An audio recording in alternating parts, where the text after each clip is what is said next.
Welcome to another educative yet entertaining episode of Health Unplugged, brought to you by Lifeway Medical Diagnostic Hub. Here we discuss and dissect important health-related topics that matters to everyone. My name is Amazing Rita, and with me I have Dr. Dimma Favor. Hi, Dr. Dimma. Good evening. How you doing? I'm fine. Okay, today we will be discussing about fibroid, common yet often ignored. A society now sees fibroid as something that is common among women. Okay, it is no longer news when you hear a woman has fibroid or suffer from fibroid.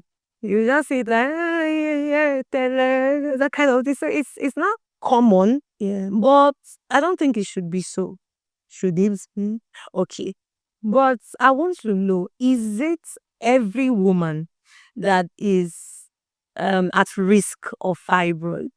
Okay. Every woman is at risk of fibroid. Every woman. Yes. Yeah.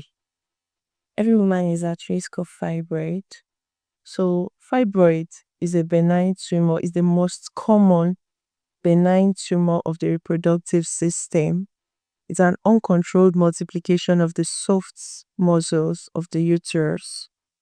If I said every woman is at risk of fibroid, provided you would undergo the reproductive age. Fibroid increases with increasing age and stops at menopause. The reason is this: it is estrogen powered. Fibroid is powered by estrogen. Estrogen is a hormone. Yes. That powers fibroid. Okay. Yes. So from what you said, does it mean that pregnancy increases your risk of having fibroid? No. Pregnancy does not increase your risk of having fibroid. Rather, naturally we know nature abhors vacuum. Yes. So once the uterus is empty, yes, like fibroid could grow there and occupy that space. Okay. Yes. So pregnancy is not a risk factor for fibroid. But when I said with increasing reproductive age, there's increased risk of fibroid up until menopause. The reason is because at your reproductive age, your estrogen is high, and that is what powers fibroid. So if pregnancy is not occupying the uterus, fibroid could grow there. And then that estrogen hormone powers its growth. Okay, so tell us what would you say, I don't know if it's lifestyle or it's age something, but what puts a woman at higher risk? Okay. So there are many risk factors of fibroid. However, etiology of fibroid is not known. Okay. When I mean etiology, the actual cause of fibroid is unknown. But there are many risk factors. One, nulliparity. Nulliparity means someone who has not given birth before. So like I explained earlier, a nature abhors vacuum. Yes. So a vacant uterus, fibroid could go there. Then early menarche. Menarche is the first menstruation a female sees in her lifetime. The reason why early menarche is a risk factor is this: when a lady starts seeing her period, she has longer exposure to estrogen. Example, someone starting to see her period from, let me say, 9 years of age, she would be exposed to estrogen up until 40 years, 45 years. But someone who starts seeing her period from, let me say, 15 years, that's late menarche, would be exposed to estrogen from the 15th year up until 45 years. So you see, there's an interval of up to 6 years. And so this person is exposed for 6 years more. Yes. Than this person. Another risk factor, family history. Okay. Yes. People who have had mothers, aunties, family history of fibroid is also a risk factor. Then early primary gravida. Primary gravida means like your first pregnancy. So someone having her first pregnancy, let me say at 19 years of age, let me say she wants to space her children to 2 years interval, and she desires to have 6 children 12 years plus 19 years, she'll be done with having her children. And after that, her womb will be vacant. Yeah. Up until menopause. Yes. So that period where her womb is vacant, she's at risk of having fibroid. But someone who decides to start having her children, let me say at 25 years, from 25 years, let me say she's also desirous of 6 kids and desiring to space them to 2 years interval. So 12 years plus 25, that's about 37. So you can see from 37, her womb will now be vacant up until 45 and thereabouts. Yes. So you can see she has a shorter risk, a lower risk of having fibroids than someone whose first pregnancy was earlier. Then also someone who stops having her kids at an early age, beautiful, is at higher risk of having fibroids than someone who stops having her kids at a late age.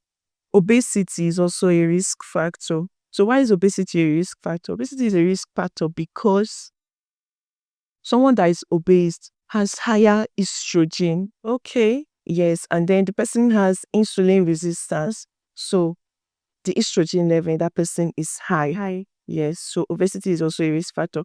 There's diet as a risk factor, consumption of canned foods, processed foods, carbonated drinks. You can see those things could tilt someone to obesity. And it's now linking into fibroid. Beautiful. So these are some risk factors. Okay. Fibroid. This thing you just said remind me of something that's like a part or a make, I don't know whatsoever. But people said, or some people have said through research, they found that using hair relaxer can actually increase your rate of fibroid. How true is that? Okay, like you said, it's still undergoing research. It's not like a proven fact yet. But some chemicals in relaxer could mimic the hormone estrogen. Oh, wow. Like I told you, estrogen is the major hormone that powers the growth of fibroid. Yes. So some chemicals could mimic estrogen. However, it's not a proven fact yet. It's still undergoing research. Yes. So from what you said, does it mean that being pregnant eliminates your chances of fibroids? It's not as if, there's something like pregnancy coexisting with fibroid. Yes. So it's more like pregnancy eliminates the risk of fibroid. It's just that when someone, just like I said earlier, nature abhors vacuum. So that uterus is containing something. So the fibroid will not be able to grow. And even some people having fibroid in pregnancy, most times those fibroids undergo red degeneration. What's red degeneration? The blood supply that is supplying this fibroid will start supplying the fetus, will be channeled more to the fetus. Do you understand? Yes. And then the fibroid won't have blood supply and it will start dying off. Yes. So it's not as if pregnancy protects you from having fibroid. It's just that at that point, the uterus is occupied. So the fibroid can't go anywhere. Exactly. All right. So what would you say are some of the symptoms of fibroid? Okay. So fibroid could present in different... Because then let me ask, is it true that some women can show no signs? Beautiful, yes. That's one of the presentations of fibroid, asymptomatic. Someone could have a fibroid and you don't know. It's giving you no symptom. It's just there. Yes. Even sometimes when you go to do an ultrasound, when they check the size of the fibroid and it's very minute, it's not giving you symptoms, you don't have to worry about it. Especially if you're still desirous of children. Okay. Yes, you'll be counseled. Just leave it. It's not worrying you. It's not bothering you. Why not leave it? Then on to your next question. You just say the symptoms of fibroid. Yes. First of all, I told you it could present as asymptomatic with no symptom. It's just there. The person is living living her life. So yeah, her life. Yes. Then it could present as very severe lower abdominal pain. Yes, the pain could be very, very severe. It could also present as menorrhagia. Menorrhagia means heavy menstrual bleed above 18 mils of blood.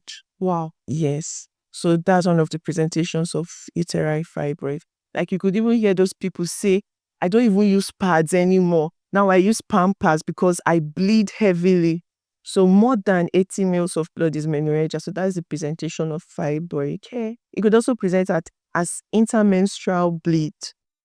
Normally, let me say the person has a regular 28-day cycle, and then she has a 4-day flow or 5-day flow. You know, the flow is not a fixed number of days in everybody. It varies. But then after her 4th day, as her last day of flowing, in between, before her next period, she's having another bleed again. So that's also a presentation of uterine fibroid. We also have pressure symptoms, where if the fibroid is very massive, it causes pressure symptoms, just like a pregnant woman. You know, sometimes you could have a very massive fibroid, like just like a baby, and then it's causing pressure on the ureter. Yeah, so the person will have frequency urgency, like the person will go to urinate frequently because the person is not completely emptying the bladder. So before you know it, the person is feeling pressure again. Yeah, so these are some presentations of uterine fibroid. All right. You said that if you are sometimes if they check and then they find out that the growth is very small, yeah, can be advised to leave it. Yes. Especially if you are desiring to give birth in the future. Yes. What if the person doesn't get pregnant in the future? What I want to know is that, and does fibroids shrink with age? Okay. Like, understand your point. As time is going, does it shrink or it just stays like that? Okay. Or does it grow? Okay. You know, I told you from menopause. What happens in menopause? Those hormones, the estrogen, the levels begin to draw you. Yeah, beautiful. So I remember I said estrogen is the major hormone that powers fibroid. So after menopause, the fibroid begins to atrophy. Atrophy means it begins to shrink, it begins to reduce in size. It undergoes atrophy. Okay, so that's the lest I forget. There's another important symptom someone with fibroid could present with. You could see the mass, like when you palpate, you could feel the mass. Yes, like it's usually firm, non-tender, but in 1 or 2 cases you may find it tender, especially in pedunculated fibroids. Or it's non-tender. What I mean by non-tender, when you try to palpate, it's not paining the person. You're not eliciting pain. Beautiful. So that's another of the presenting symptoms. Yes, person could present with the mass. And the person can actually feel it. Not like it's only doctors that can feel it. You can also, the patient could also just touch and then feel like there's a mass here or something. Yeah. All right. So if you said that fibroid shrinks after menopause, Yes. so before menopause it grows. Beautiful. Because before menopause, you're still in your reproductive age. Estrogen, progesterone, they're all high. Yes. So the hormone there is what powers fibroids, high estrogen. If a woman has suffered from fibroid, probably use surgery to remove it, would it affect her fertility going forward? Okay, it depends. And that's why before, let me say they want to use surgical approach to treat the fibroid, that is myomectomy. For someone desirous of children, it's highly important she does AHSG, hysterosalpingogram, where she checks the patency of the tubes, especially for medical legal reasons, because it could be that these tubes are already blocked. So there are cases where after the myomectomy, after the surgery for the fibroid, if this HSG was not done prior to the myomectomy, the patient could just say, it's after this surgery, my tubes got blocked. Yes, so before you undergo a myomectomy, it's important you do AHSG to check the patency of the tubes. Then, if fibroid affecting reproductive life is a two-way thing. Okay. Yes, it depends on the location of the fibroid. Yes, because if it's in a case where the tubes were blocked before the surgery, this fertilization will be difficult or not achievable because the tubes are blocked. So the sperm cannot travel, the egg cannot travel, even the zygote cannot be implanted in the womb.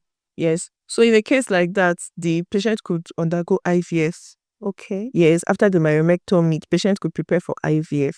And once the healing process is done, she could undergo IVF. That's if she has tried with her husband and then she's not taking in. IVF is another way to it. Also, apart from infertility, is there any other health challenge that comes with fibroids? Okay, one of the aftermaths of myomectomy is adhesions. Adhesions. Yes, adhesions. I'm going to use a layman's term. It's just like merging of two surfaces. They are adhering together. Adhesions. Yes. So that's one of the aftermaths of myomectomy, the surgery for fibroid. So and that's another issue with fertility, because if there's a lot of adhesions, fertility will become a problem. Adhesions, the walls of the uterus could adhere together. Beautiful. Another travel. Beautiful. Another thing is hemorrhage. Hemorrhage is one of the aftermaths of myomectomy. Hemorrhage is just bleeding, and they could have bleeding afterwards. So these are the after effects of myomectomy. All right. Yes. Oh, they are also at risk of pelvic inflammatory disease because they've undergone surgeries. So that's why after doing a myomectomy, you have to treat the patient prophylactically for pelvic inflammatory disease. Okay, so let me give a story. So I've heard some people say, testify, let me put it that way, that they went to the hospital and they were diagnosed of having fibroid, and they prayed and ignored it, and 9 months time they gave it a fine boy. Fibroid was a fine boy. Okay, so I want to know if medically there's any explanation to that. Okay, if there's an explanation to that, or would we say that that is just a case of misdiagnosis? And what do we say? Okay. The story is actually a very funny one. Funny, because the lady was very serious. That's a table. Okay, it's medically that's like an impossibility. Yes.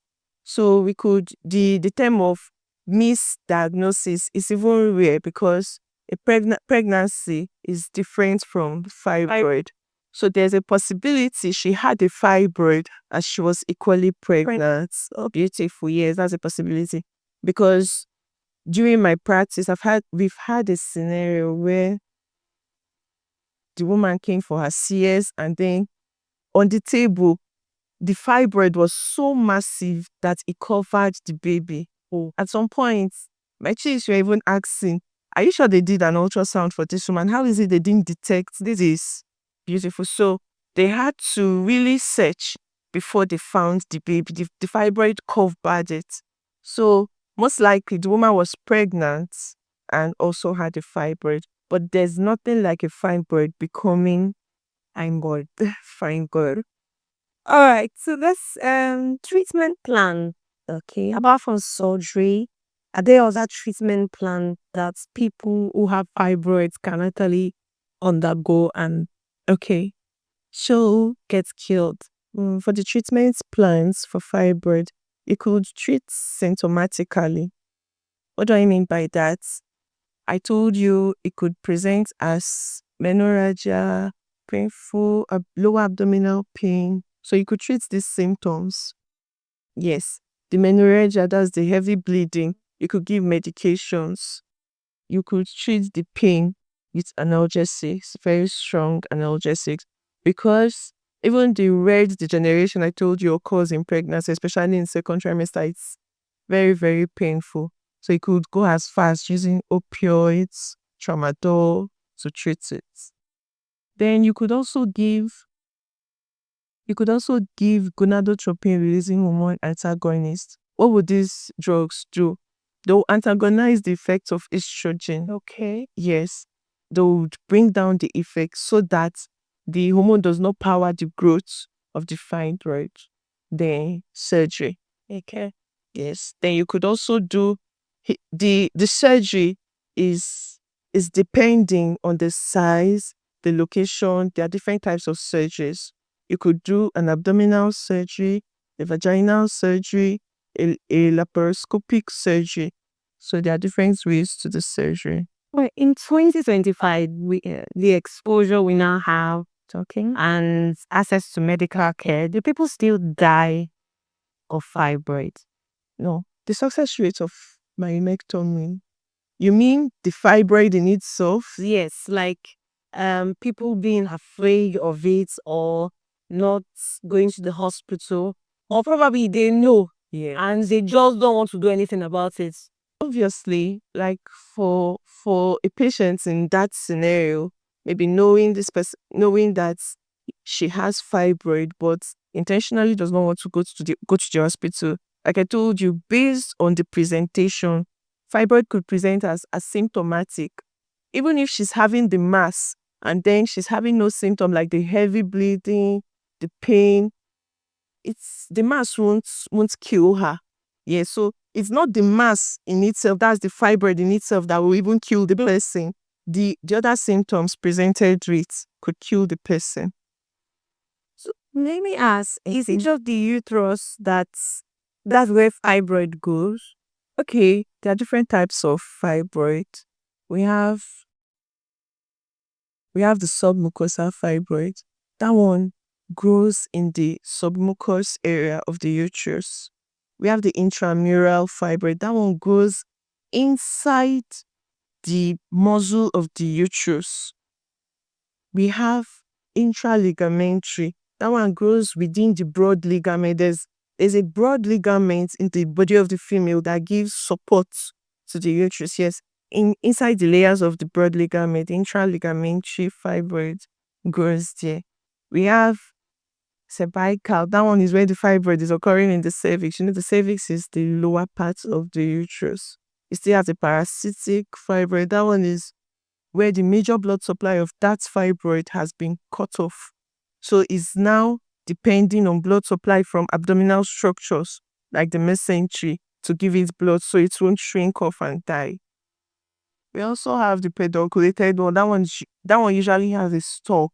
That one is usually big. It has a base and then a stalk. So, but majorly around the uterus, the cervix, that's where fibroid grows. Yes, because fibroid is, like I said, is the uncontrolled, is a benign tumor. Yeah. And we know what a tumor is, an uncontrolled growth of cells, but it's usually of the smooth muscles of the uterus. So it's just like the smooth muscles of the uterus growing uncontrollably. So it's majorly within the uterus. Beautiful. Right. So, as a doctor, what would you say is one of the fears of women who have fibroid? Okay, What would you say their major fear? okay, based on my experience so far, I can say the major fear is reproduction, conception. Yes, because when you see patients come with fibroid, most of them tell you I've not been able to take in, and that's even the reason I'm coming to do this surgery. Even post surgery, most of them are still scared. Will I be able to conceive? Will I be able to take in after this surgery? So I think reproduction is their major fear. Yes. All right. So let's talk about awareness. Okay. Social media, medical centers, and individuals. What can we do to actually push the awareness of this? Before now, sometimes we used to think that like this is a death sentence. Like, and then again, when we hear a woman has fibroid, naturally we just feel like anything fertility is over for this woman. So how can we actually pass this message that there's hope even with fibroid? Like even if you live with fibroid, had fibroid, or you are currently having fibroid, there's hope. Okay, what can we do as individuals, medical centers, and Um, okay, I believe a step to this is just like you said, creating awareness. But the medical centers will not be, how do I put it now? Will not be sufficient enough to create this awareness, because there are poor people in the villages. They don't even have access to good health care. They can't even go to the hospitals because of costs. Yes. So I think another way to it is using the church. Yes, where medical officials come to the church, and then maybe they give short lectures, because the church, everyone has access to the church. Beautiful. It's not like you have to pay to come to church. You can just go to the church. So there, I think a form of awareness could be created in the church. Yes, after the service and what have you, some medical personnel could just give a short talk on fibroid. Then I think outreaches. Okay. Yes, a lot of people are engaging in outreaches these days, and it's quite commendable, I must say. But then if it can be done more, and then the outreaches should extend to rural areas, yes, because most people in the urban access to health care facility, they can always go to the hospital, and then they are more enlightened. But then these ones in the rural areas, they don't even have the knowledge. So I think extending these outreaches to places like that. What about husbands? How can they help? Who? Husbands. Okay. Mm. Uh, Anyways, when people come for antenatal clinic, they should at least at one point in time come with their husbands. Yes. And then even going to the marketplaces, having one or two talk shows with guys, they will get married. They have sisters. So you're not just educating the female folks. Yes, I think also creating awareness to the males. I mean, how can the husband help the wife? Because there's fear that comes with this uncertainty. Okay. And then again, apart from fibroid being probably affect some, if it would affect the woman's fertility or not, is fear. There's as how fear works with our mind and how it connects to our body. So how can the man help the woman or the wife to overcome The fear. the fear? Usually it just has to do with support. The man supporting the woman, encouraging her, because on his own, it's not like he can stop the symptoms she's presenting. It's not like he can equally treat her for the fibroid. So the most he can offer, to the best of my knowledge, I think the most he can offer is being there for her, supporting her, encouraging her, and then financially assisting her. Right. Before we go, okay, can a woman live with fibroid without treating it, without operating on it, and she just live her life with fibroid? Okay. To an extent, it's a two-way thing. Like I told you, for a fibroid that is presenting asymptomatic with no symptoms, you're free. Like, if it's not disturbing you, if it's not presenting as a mass, some people even go as far as doing the surgery because of aesthetic reasons, cosmetic reasons. Like, it's looking like I'm pregnant, but I'm not pregnant, so I want to take this mass over. If you feel it's not an issue to you, and then it's not presenting with symptoms like the pressure symptoms I told you, frequency, the menorrhagia, the pain, you can as well decide to just live your life. Especially if you've had your babies. Yeah. You're no longer desirous of children, and it's not disturbing you. So why not if not? Okay. So what should be your message to women, Albert? Okay. My message to women out there is to try to live healthy. Like I said, the etiology, the main cause of fibroid is unknown. But then healthy lifestyle, like obesity is one of the risk factors to fibroid. So trying to stay healthy, your diet, you should be very conscious of what you take in, because you're actually what you eat, like they all know, yes. So when you try to stay healthy, it's not like you're going to be 100% sure that you'll be free from fibroid. At least you're doing your little bits, yes, to stay clear from it. So that's it. It's just staying healthy all the time, eating healthy as well. Don't take a lot of canned foods, processed foods. Yes, try to stay healthy. That's my message too. Thank you so much, Dr. Robin. It was beautiful having you. Thank you for joining us on this episode of Health of Blog. And if you have any question, you can drop it in the comment section. Of course, we will try as much as possible to answer your question until we come your way again. My name is Amazing Rita, and I had with me Dr. Fibroid. Bye.